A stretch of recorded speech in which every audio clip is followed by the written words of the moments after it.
नमस्कार मित्रांनो, आज मी आलेलो आहे जामखेड तालुक्यातील घोडेगाव या गावात। हे गाव माझ्या मामाचं गाव आहे आणि मी आज तुम्हाला एक गावाकडलं जे मेन गोष्ट आहे ते दाखवणार आहे। तर गावाकडली जे घरं होते ते कसे आहेत ते मी आज तुम्हाला दाखवणार आहे। आता हे मागं पाहू शकता, आता गावाकडले घरे पण बदललेले आहेत, स्लॅबचे घरं बनवत चाललेले आहेत। पण पहिले गावातील घरे कसे होते हे तुम्हाला दाखवत आहेत, कारण आता गावाकडे पण आता हे घरे बुडत चाललेत, कारण प्रधानमंत्री आवास योजना सारख्या योजना गावाकडे राबवण्यात येतात आणि त्याच्यामुळं हे घर पाडले जातात। आता मी तुम्हाला जे जुन्या काळचे घर दाखवत आहे, हे माझ्या मित्राचं घर आहे। चला आपण एकदा हे बघूयात।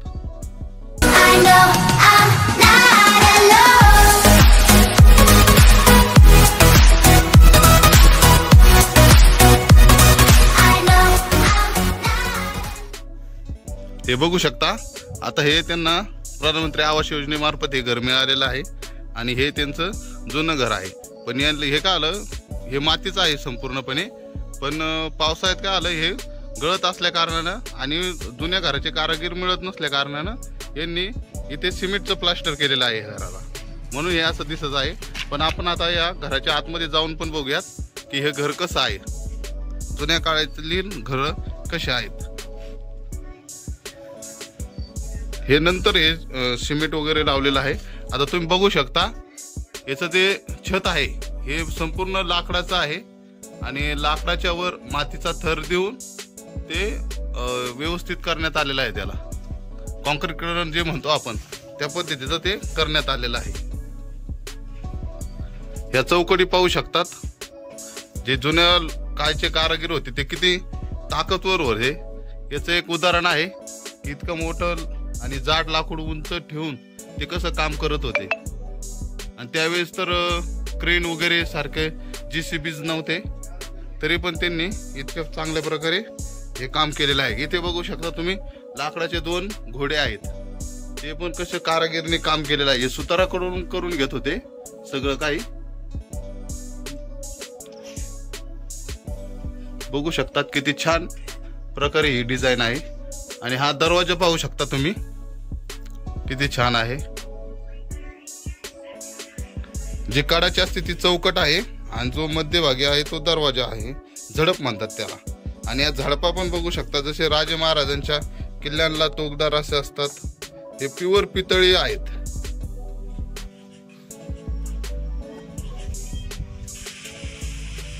आणि हे बघा कडी, बघा आजकालच्या घरांची कडी कशी आहे, एकदम नाजूक। ही बघा किती मोठी कडी आहे।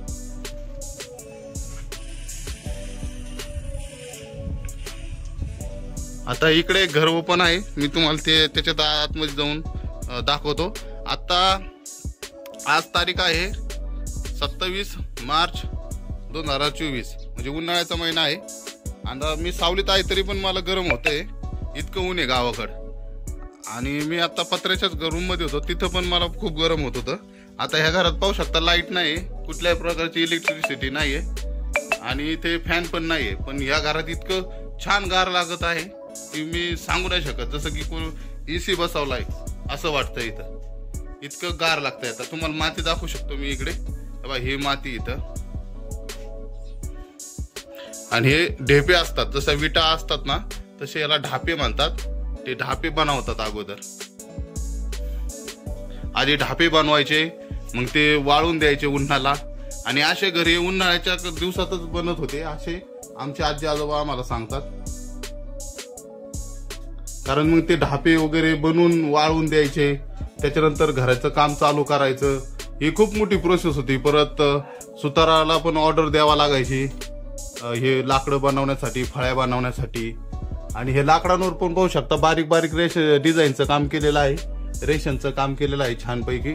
आणि हे हुका पण दिलेले आहेत, जसं की जुन्या काळी लाईटची सोय नव्हती, कंदील वगैरे लटकवायला किंवा काही माव वगैरे किंवा दूध वगैरे लटकवायला, मांजरे वगैरे जाऊ नये म्हणून, किंवा झोका वगैरे पण बांधू शकत होते लहान बाळासाठी। ठिकठिकाणी कड्या दिलेल्या आहेत, म्हणजे किती टेक्नॉलॉजीने काम करत होते। आता हे नंतर इलेक्ट्रिसिटी आल्यानंतर हे इथे बोर्ड वगैरे लावलेला आहे। बघू शकता हे पिल्लर्स आहेत. आता बाहेरच्या बाजूने आपल्याला हे पिल्लर दिसत नव्हते, हे लाकडाचे आहेत, पूर्णपणे लाकडाचे आहेत. आणि ही देवळी बनवलेली त्यांनी, जसं की आपण रॅक म्हणतो काही वस्तू ठेवण्यासाठी. आता त्या मुलांनी तिथे पुस्तक वगैरे ठेवले त्यांचे जुने. तुम्ही मला नक्कीच सांगा तुम्हाला हे घर कसं आवडलं. याबाबत तुमचे काही क्वेश्चन वगैरे असतील तर तुम्ही कमेंटमध्ये मला विचारू शकतात. मी 100% तुमच्या कमेंटचं उत्तर देईल. तुम्हाला काही माहिती हवी असल्यास ती मी 100% तुम्हाला देईल. आणि आपल्या चॅनलवर असंच प्रेम दाखवा तुम्ही. जास्तीत जास्त सबस्क्राईब करत चला, नुसते व्हिडिओ पाहत नका जाऊ. एक गरीब चॅनल आहे, आपल्या गावाकडलं एक चॅनल आहे आणि तुम्ही याला नक्कीच प्रेम दाखवताल ही मला पूर्णपणे गॅरंटी आहे. आपलं चॅनल अजूनपर्यंत मॉनिटाईज झालेलं नाही, त्याच्यामुळे आपलं चॅनल मॉनिटाईज पण करण्याची जबाबदारी सर्व तुमची आहे, सगळ्यांची आहे, माझी पण आहे. तुम्ही सगळ्यांनी आपले व्हिडिओ जास्तीत जास्त लोकांपर्यंत पोहोचवा, जास्तीत जास्त बघत चला, जेणेकरून आपला वॉच टाइम कंप्लीट होऊन जाईल. सबस्क्राईब आपले झालेले 4,500 सबस्क्रायबर आता होतील आपले, पण आपला वॉच टाइम हा कंप्लीट झालेला नसल्या कारणाने आपले व्हिडिओ जास्त लोकांपर्यंत पोहोचत नाहीयेत. त्याच्यामुळे तुम्ही ते शेअर करा आणि तुम्ही स्वतः पण सगळे व्हिडिओ पूर्णपणे बघत चला. मध्येच व्हिडिओ तुम्ही स्किप करत जाऊ नका. आता हे पाहू शकता, ही छोटी दिवळी, ही दिवळीचं महत्व काय होतं त्या खाली. जसं काय कंदील वगैरे जर तिकडे लावला तर इथं एक दिवा लावू शकत होते, इथं देवांचे फोटो लावू शकत होते खाली, आणि तिथं एक देवा लावू शकत होते. आणि याला खुटी म्हणतात. ही कशासाठी, जसं की पहिल्या खाली पिशव्या ज्या हातात लटकवायच्या असतात. जसं की आपण शॉपिंग मॉलमध्ये गेल्यानंतर प्लॅस्टिकचे कॅरीबॅग देतात केळासाठी, किंवा आपण चिकन आणण्यासाठी गेल्यानंतर तसे पिशव्या होत्या, आणि त्या इथं लटकवण्यासाठी हे केलेले आहे खुट्या. खाली न ठेवता वरती लटकून ठेवायचं, म्हणजे मांजर कुत्रं वगैरेचं तोंड जाणार नाही, किंवा लहान मुलांच्या हातात काही गोष्ट सापडणार नाही. असं काही बनवलेलं आहे. इतकं छान वाटतंय की आता असं वाटतंय मला की जे पत्र्याचं घर आहे किंवा स्लॅबचं घर आहे त्याच्यापेक्षा हे घर बेस्ट होतं. आणि याच्यातच काहीतरी नवीन टेक्नॉलॉजी ऍड करून अशा घर सिव्हिल इंजिनियर मध्ये घडले पाहिजेत, जेणेकरून आपल्याला उन्हाळ्याच्या दिवसात पण AC चालवायची गरज नाही. इथे 0 कॉस्ट आपली जाणार आहे इलेक्ट्रिसिटीची, कारण इलेक्ट्रिसिटीचं बिल पण पे करावं लागतंय. परत जे आपल्याला घर बांधण्याचा पण कॉस्ट येते, परत AC बसवण्याची पण कॉस्ट येते. आणि हे एकदम कमी खर्चात होणारी गोष्ट होती. याच्यात फक्त एवढंच का जास्तीत जास्त योगदान हे लाकडाचं आहे.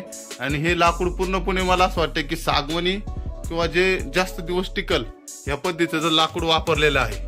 आणि फक्त या घराचं एकच ड्रॉबॅक असा आहे की याची हाईट खूप छोटी आहे, हाईट नाही जास्त. आता माझी 5 फूट 6 इंच हाईट आहे, आणि हे बघा माझा सहज हात पुरत आहे, ते वरतीपर्यंत पोहोचत आहे, आणि वरती त्या फळ्यांना पण माझा हात लागत आहे.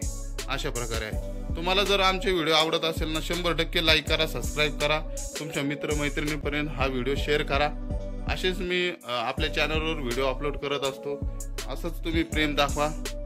मी माझं एवढं बोलून थांबतो. जय हिंद, जय महाराष्ट्र, जय शिवराय.